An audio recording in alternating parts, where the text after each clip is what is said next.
And joining us now is the President Obama's half-brother, Malik Obama. How are you, sir? It's an honor to meet you. Likewise. You doing okay? I'm doing pretty good. All right, In fact, great. You doing great? I'm doing great. I'm a big critic of your brother. Does it bother you? No. Do you agree more with me or with him? I don't know. It all depends on the subject. On the subject matter? Yeah. Tell me about your relationship with your brother. How is it? Well, it used to be good, but I think since he's become the president, he's changed. Why? I can't reach him. He doesn't even talk to you? Well, we talk, but it's hard. I can't reach him. You can't ever. Have you been to the White House? I've been there, yes. How many times?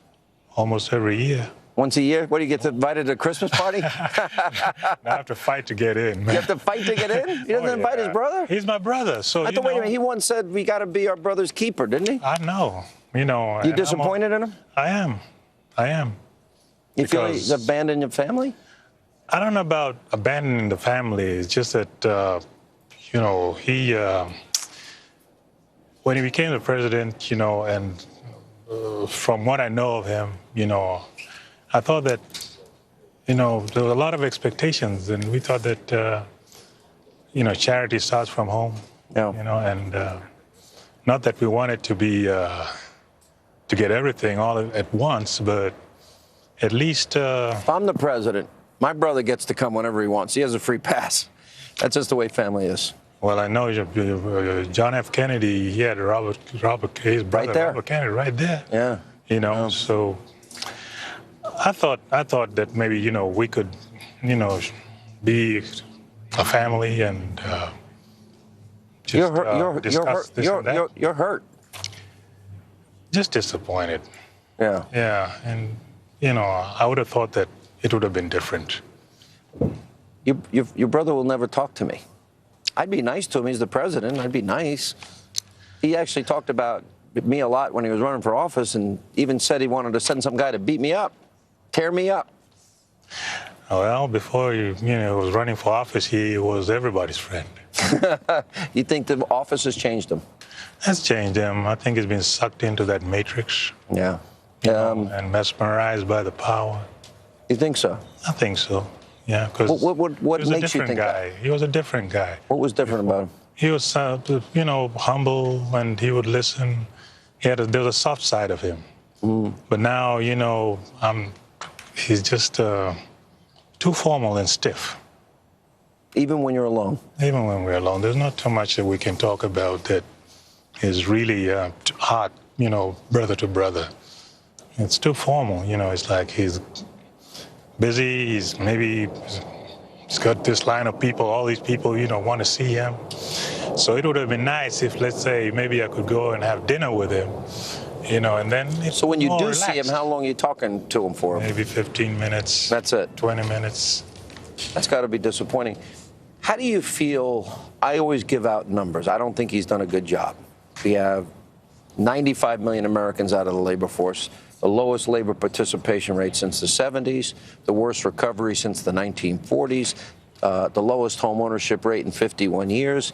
Since your brother's been president, 13 million more Americans on food stamps, 8 million more Americans in poverty, and he once said $9 trillion in debt is irresponsible and unpatriotic. We almost have 20 trillion.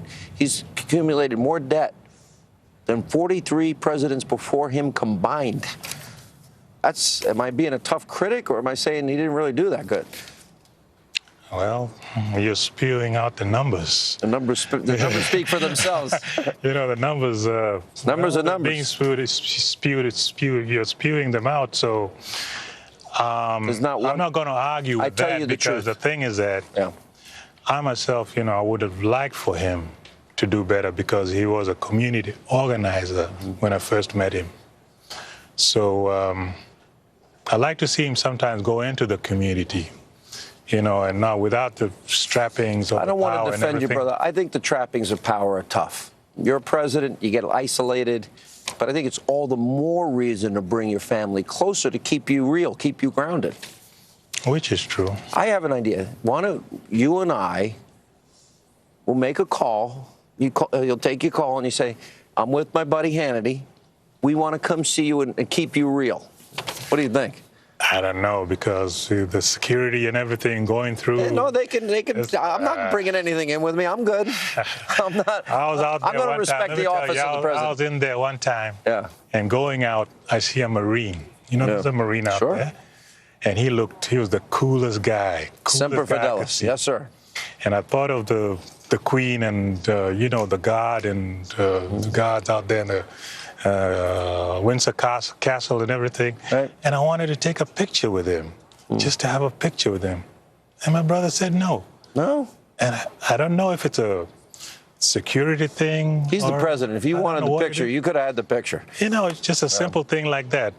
So, and I've tried to get friends just for him to shake hands with and okay, these are my I bet if you played golf, you'd see him more often. He plays a lot of golf, Oh, yeah. What is your future? Who are you going to vote for in this election? Mr. Trump. Why Trump? He built a fantastic business empire. And I don't see why he can't do that for the country. I hope he could. Country needs help. Another thing is that the Republican Party is the party of Lincoln. Lincoln freed the slaves. It's also the party that Lyndon Johnson counted on to pass the Civil Rights Act, the Voting Rights Act, because people like Al Gore's father and Hillary Clinton says her mentor, Robert Byrd, who was a former Klansman, she says, he's my mentor, because they filibustered and went against the Civil Rights Act and Voting Rights Act. Okay, I'm not really sure I know about that. No, I'm telling you. I know my stuff. I'm a professional. Another thing is that George W. Bush, he reopened the immigration case for my aunt. I remember Zaituni. Yeah. And you appreciated that. I really do. Very nice to meet you, Malik. God bless you. Thank You're welcome. And if your brother wants to invite us, I'm willing to go, okay? You're on. All right. Stay right there. Thanks a lot. And coming up, we have more Hannity right after the break as we continue from the Vegas Strip, the MGM Grand Hannity on the road.